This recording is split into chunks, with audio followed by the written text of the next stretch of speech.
Hey everyone, Brian Zane here. As you might have seen in the introduction video for Internet Darlings Live, along with the people who were on stage that day, you also saw input from guys like Dally X-Man, Pulse, Good Mic Work, Solomonster, and more. It was awesome seeing those guys in the opening package, and during the show, we played another package for the live crowd that featured those guys answering some fan FAQs. Here now is that video package.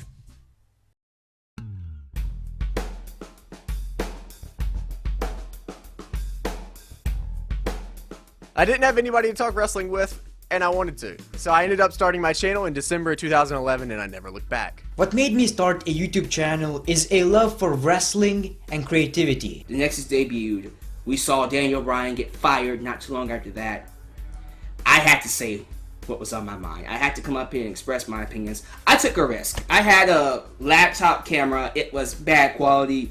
I just went for it, man. The number one reason why I wanted to start a YouTube channel is because I just like taking the piss, and I also like making people laugh, and if I can make people laugh and talk about WWE at the same time, it's pretty good. You know, my podcast is not on YouTube, but I wanted to have a place where I can have interviews and I can do reviews.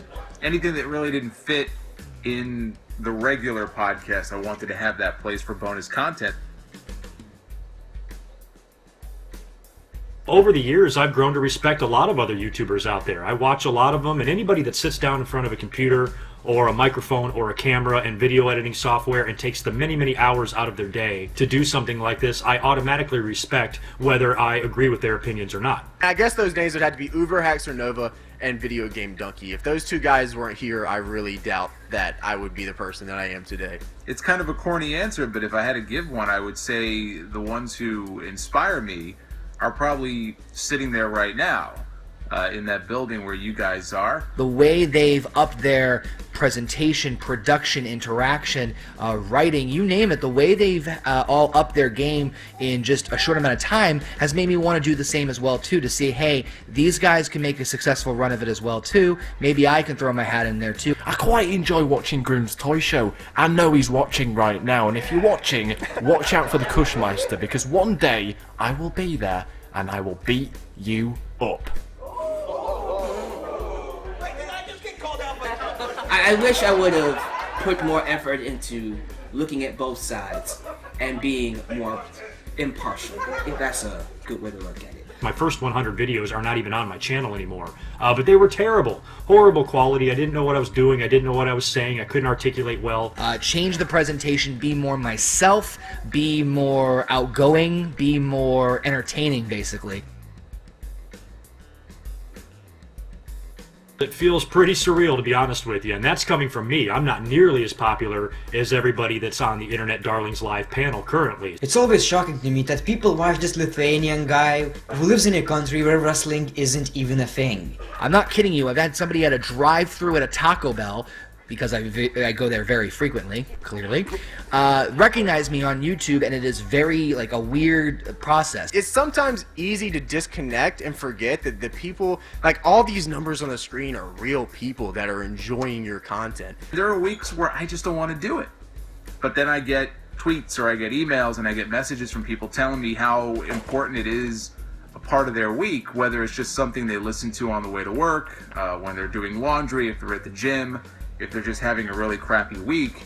You know, they really, it's something they look forward to, and that's, for me, I mean, that's just the greatest feeling in the world, and that's what keeps me doing this thing. Yeah, I do block people. I have to use the block button sometimes. This is my house.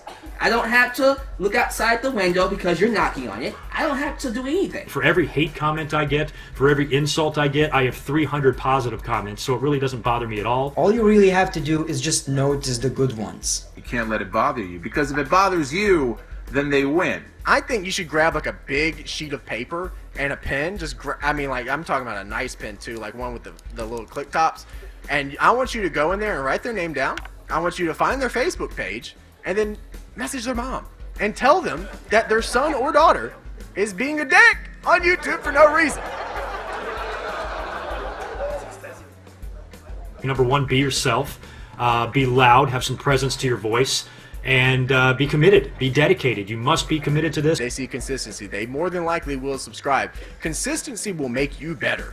because you will consistently be uploading, meaning you are consistently looking for ways to improve your content. What about you is different?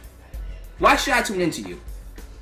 That, my friends, is what's going to make you a great wrestling channel. If you're not having fun doing it, then what the bloody hell are you doing? And also, just make people laugh. That's what people enjoy. They like to share stuff which makes them laugh. Just don't give up, work hard, and hope for the best.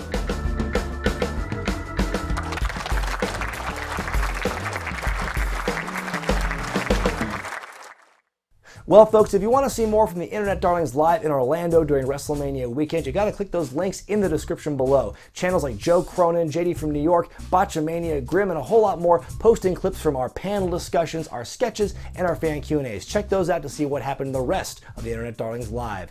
I'm Brian Zane, and I'll see you next time.